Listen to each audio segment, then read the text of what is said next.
તો છોટાઉદેપુર જિલ્લાના માનવ કલ્યાણ યોજનાના લાભાર્થીઓને સસ્તી અને આઈએસઆઈ માર્ક વગરની ટૂલ કિટનું વિતરણ કરવામાં આવતા લાભાર્થીઓએ નારાજગી વ્યક્ત કરી હતી। લાભાર્થીઓ આક્ષેપ કરી રહ્યા છે કે જે કિટ આપવામાં આવી રહી છે તે હલકી ગુણવત્તાવાળી છે, જે બજારમાં સસ્તા ભાવે મળે છે। અમારી સાથે છેતરપિંડી કરવામાં આવી રહી હોવાનો આરોપ લાભાર્થીઓ લગાવી રહ્યા છે। જ્યારે આ બાબતે અધિકારીને પૂછવામાં આવ્યું તો તેમણે જણાવ્યું કે લાભાર્થીઓ દ્વારા કોઈ ફરિયાદ નથી આવી। જો વિગતવાર ફરિયાદ કરશે તો અમે ઉપર જાણ કરીશું। સરકાર તરફથી જે કિટ આપવાનું નક્કી કરવામાં આવ્યું છે તેનું વિતરણ કરવામાં આવી રહ્યું છે। અહીં હું કપડા સીવાનું મશીન લેવા આવેલો છું અને આઈએસઆઈ વગરની સાધન આપે છે। આઈએસઆઈ વગરનું ડુપ્લિકેટ આ માલ ખોટો છે। બધા કીટ લેવા માટે બોલાવ્યા। આ મારી કીટ હતી 20,500।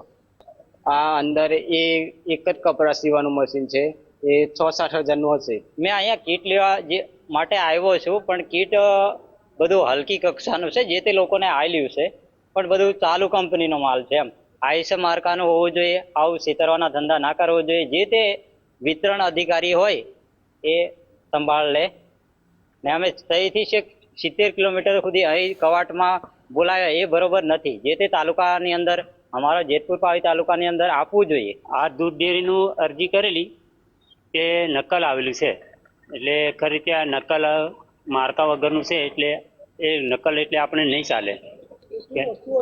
આ દૂધ ડેરીનું ડબણા છે, પછી આ પેલું માર્કા વગરનું આપેલું ઇલેક્ટ્રિક સાધન છે, એ બધું નકલ આવે। હવે સરકાર ઉપરથી જે તે એજન્સીઓને આપતી હોય, અમે બી ડિસ્ટ્રીબ્યુટર એટલે કે અમે બી વેન્ડરો હોય છે અલગ અલગ, અમે બી વેચવાવાળા એટલે કે અમને બી કમિશન પર રાખતા હોય છે એ લોકો કે તમે આટલી કીટોનું વિતરણ કરો, એ રીતે હોય છે। અમે એ ઉપરથી જ અમને પ્રોવાઈડ કરવામાં આવતા છે, ઉપરથી જ પ્રોવાઈડ કરવામાં આવતા। આમાં કેવું એવું હોય છે કે આખો જિલ્લો અલગ અલગ એજન્સીઓને આપી દે છે। એજન્સીઓને આપી દે છે તો પછી એમાં આખું લિસ્ટ હોય છે, જિલ્લા વાઇઝ આખું લિસ્ટ હોય તાલુકાઓનું। એમાં કવાડ છે, પાવીજેતપુર છે, એ રીતે લિસ્ટ હોય છે। એમાં લાભાર્થીઓના નામ પ્રમાણે હોય છે, તો પછી એને જે તે તાલુકામાં ડિસ્ટ્રીબ્યુટર હોય છે, ત્યાંથી એ લોકોને જે તે વેન્ડર એટલે કે જે તે ડિસ્ટ્રીબ્યુટર હોય છે તે ફોન કરે, તેની પર ડિપેન્ડ કરશે તે ત્યાં જાય છે કે બીજા કને જાય છે, એ રીતે હોય છે। માનવ કલ્યાણ યોજનાના જે લાભાર્થીઓ છે પસંદગી પામેલા, એમને વિવિધ એજન્સીઓ મારફતે એક ટૂલકીટ આપવાની થાય છે અને આમાં કોઈ ગરબડી હોય કે કોઈ પણ પ્રકારની હોય તેવી અરજદાર તરફથી અત્રેની કચેરીએ કોઈ રજૂઆત આવેલી નથી। અરજદાર જો સ્પેસિફિક કોઈ વિગતવાર રજૂઆત કરશે તો ચોક્કસ વડી કચેરીને જાણ કરી અને આગળની કાર્યવાહી કરવામાં આવશે। એ એજન્સી અને ગ્રીમકો તરફથી કોન્ટ્રાક્ટમાં જે નક્કી થયેલું હોય એ પ્રમાણેનું આપણે વિતરણ કરવાનું થાય છે। માનો કે તપેલું હોય કે એવી વસ્તુ હોય, અમુક એવી આઈટમો હોય કે જેમાં આઈએસઆઈ માર્કો નથી હોતો,